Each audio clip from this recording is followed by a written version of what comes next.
Setelah Golkar, Gerindra, PAN, dan PKB menyatakan sikap mendukung pilkada diubah lewat DPRD, kini giliran Partai Demokrat menyatakan sikap yang sama. Lalu apa yang membuat partai milik SBY ini putar haluan? Padahal di tahun 2014 saat Presiden SBY masih menjabat, ia pernah mengeluarkan perpu yang membatalkan pilkada via DPRD. Kita bahas bersama Koordinator Jubir Partai Demokrat Herzaki Mahendra dan analis politik Ray Rangkuti. Selamat petang semuanya. Petang. Ya, selamat petang.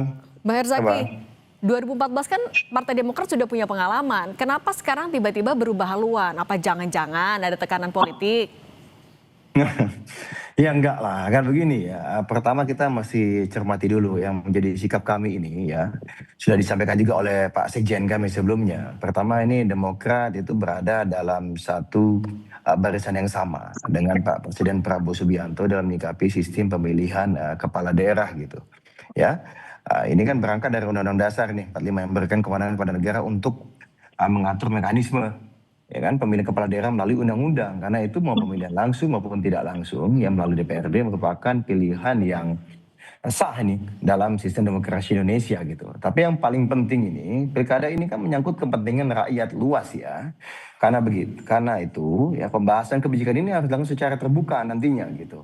Ini kan 2026 kan masuk di prolegnas ya, secara terbuka, demokratis dan melibatkan partisipasi publik gitu. Jadi contoh Bang Ray ini juga harus terlibat nanti menerima masukan. Teman-teman media ini juga harus ikut aktif nih seperti ini melakukan diskusi-diskusi publik gitu. Sehingga kita juga tahu pasal demi pasalnya nanti ada diskursus yang sehat gitu ya. Agar setiap keputusan ini tetap mencerminkan kehendak rakyat. Bang Herzaki, tapi sebelum kita sampai ke sana tujuan yang diinginkan juga oleh Partai Demokrat. Tapi apa yang membedakan ketika 2014 saat itu Pak SBY masih menjabat presiden, tegas sikapnya mengeluarkan perpu, sekarang selaras dengan Presiden Prabowo?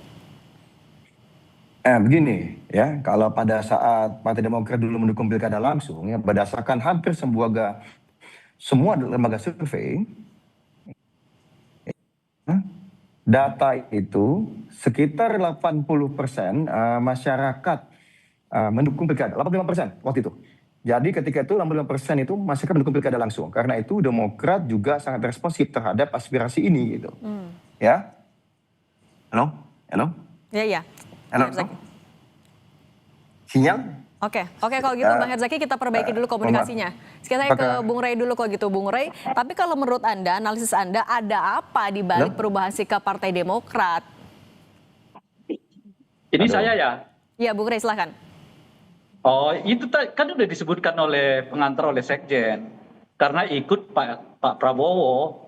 Jadi alasan mereka untuk mengubah sikap politik untuk mendukung pilkada itu tadi karena mereka ikut ikut sikap politiknya Pak Prabowo, bukan sikap politiknya Demokrat gitu loh. Tapi itu menggambarkan situasi kebatinan di dalam kabinet juga kah sampai Demokrat harus pindah juga jadi selaras sama Pak Prabowo? Gimana? Ini menggambarkan suasana kebatinan di kabinet juga kah Demokrat jadi merasa harus ikut dengan keputusan Pak Prabowo? Ya saya kira karena ada sesuatu lah yang membuat Demokrat itu berubah haluan dengan drastis. Ini kan berubah haluannya itu bisa 100%. Karena sebelumnya itu kan justru Pak SBY yang mengeluarkan perpu untuk menyelamatkan pilkada tetap dilaksanakan secara langsung. Gitu loh. Kok malah sekarang malah ikut dengan Pak Prabowo. Jadi argumen-argumen yang kita yang substantif lah macam-macam nggak kedengaran gitu. Itu artinya apa? Ya artinya ada mungkin tekanan dari pemerintah dan ada kecintaan terhadap kekuasaan dari Partai Demokrat gitu loh. Jadi kalau dihadapkan Anda ikut visi misimu atau Anda ikut Pak Prabowo, ya Demokrat milih ikut Prabowo ketimbang ikat visi misi mereka gitu loh. Nah ini saya tanya dulu ke Bang Herzaki. Tadi kan kalau kata Bung Ray ada sesuatu. Nah kalau selain mau tegak lurus ke Pak Prabowo, apa alasan lain pertimbangan dari Demokrat? Gini Mbak, ini mohon maaf, tadi sinyal saya hilang ya. Sekarang ini sinyalnya bisa jelas ya? Sudah, mantap silakan. Oke, ya mohon maaf. Jadi gini, situasi kan udah berbeda ini. Ketika dulu kami mendukung pilkada langsung, jelas. Berdasarkan hampir semua lembaga survei, itu sekitar 85% masyarakat itu mendukung pilkada langsung. Karena itu Demokrat responsif terhadap aspirasi ini. Lalu ketika 2014 pun, saat Perpu dikeluarkan untuk mendukung pilkada langsung, ini eksis pilkada langsung itu relatif baik gitu, ya.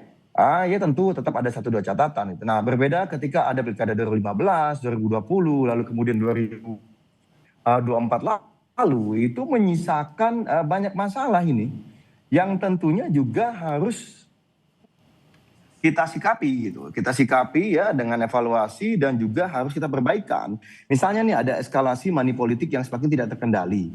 Lalu ini ada Cakada berkualitas, berintegritas itu tersingkirkan oleh Cakada yang kalah oleh Cakada yang logistik tidak terbatas. Lalu ada keterbelahan di tengah masyarakat ya yang berdampak sangat negatif gitu pada aspek sistem sosial kemasyarakatan, terutama antara pendukung Cakada, kan begitu. Ya. Bang Herzaki, tapi kalau artinya Halo? Anda Ya, mendasarkan... tadi kedengeran nggak, Pak? Oke, Bang Herzaki, kalau misalnya Demokrat mendasarkan keputusan tapi berdasarkan gini, suara konstituen... Tapi ini, ada data yang berbeda, ada data berbeda ketika hari ini, saat ini, justru sejumlah survei menyatakan pendukung pilkada langsung itu menurun drastis menjadi sekitar 70%-an gitu. Artinya juga ada pergeser aspirasi masyarakat. Nah, oke. Ya, dan pendukung pilkada langsung menjadi tidak langsung gitu loh. Nah, ini kan tentu ini harus didalami lagi untuk menjadi pertimbangan penting para pembentuk undang-undang pemilu. Ini kan masih berproses kita. Ini masih 2026.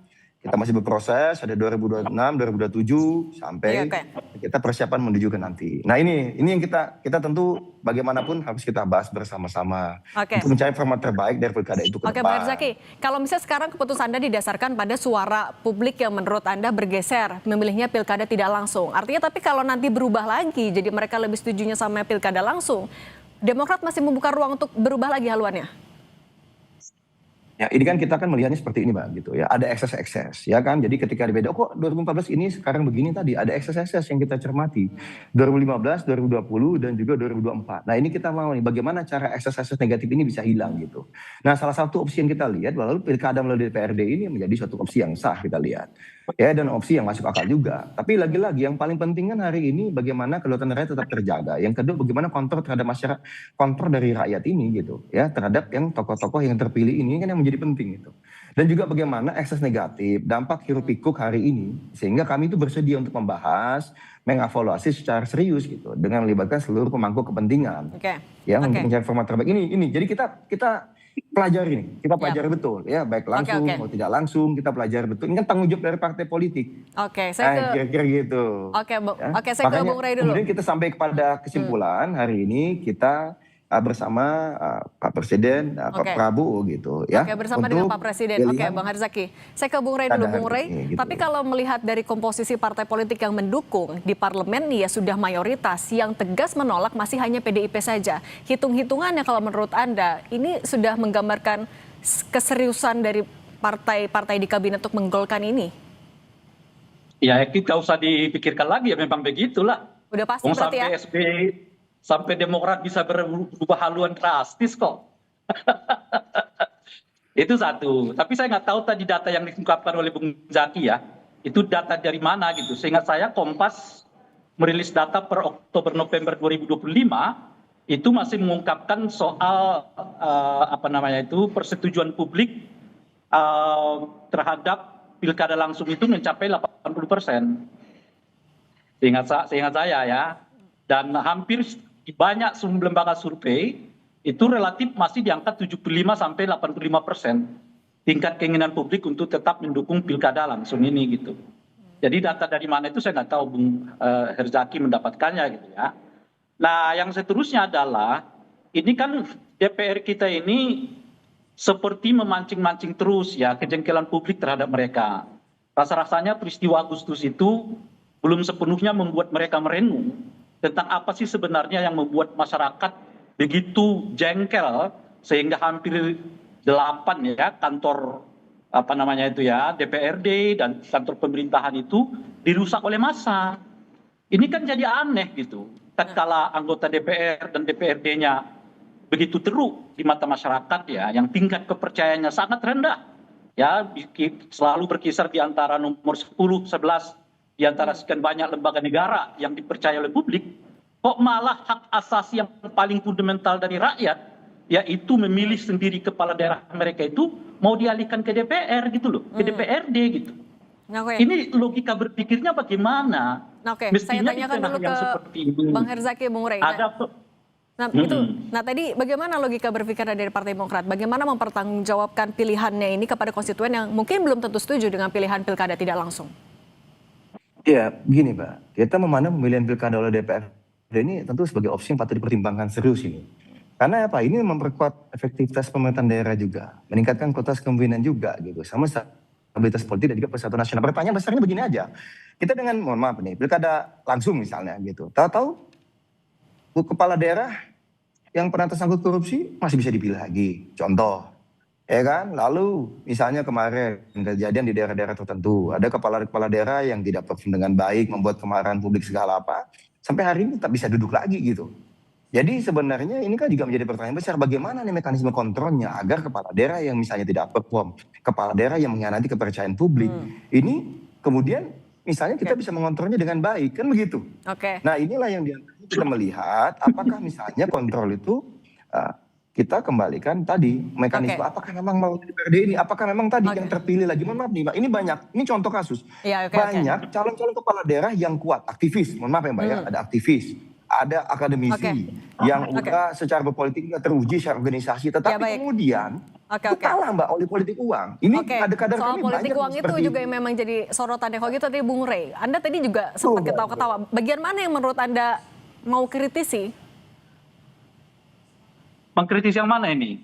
Bung Rey, bagaimana dengan Anda melihat ya Partai Demokrat kemudian berubah sikap, kemudian dengan jumlah mayoritas di parlemen juga sudah hampir fix, publik masih bisa apa? Ya bisa berteriak untuk mengatakan bahwa kami nggak setuju, dan itu sebetulnya nggak perlu diungkapkan kan. Seperti yang saya sebutkan tadi itu, sampai November 2025 secara konsisten masyarakat tuh menolak kembali ke pilkada tak langsung. Ini tergantung pada partainya masih terus-menerus mau mengundang kejengkelan publik apa enggak.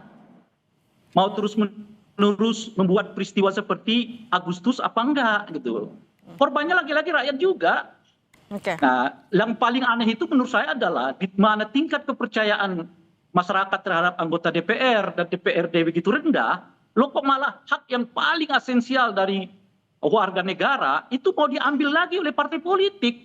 Lalu di mana lagi peran partai masyarakatnya gitu. Nah, sekarang pertanyaannya begini. Kan dipilih langsung dan tidak langsung itu kan sama saja. Ya beda. Baik itu dipilih itu esensi sederhana pemilihan aja langsungnya itu juga sebenarnya tidak bisa disamakan. Bung Rey. Nggak bisa. Baik. Sederhana gini loh. Baik, kalau kita mau mencari pasangan hidup, lebih baik dipilih sendiri oleh kita atau dipilihkan orang lain. Baik Bung Rey.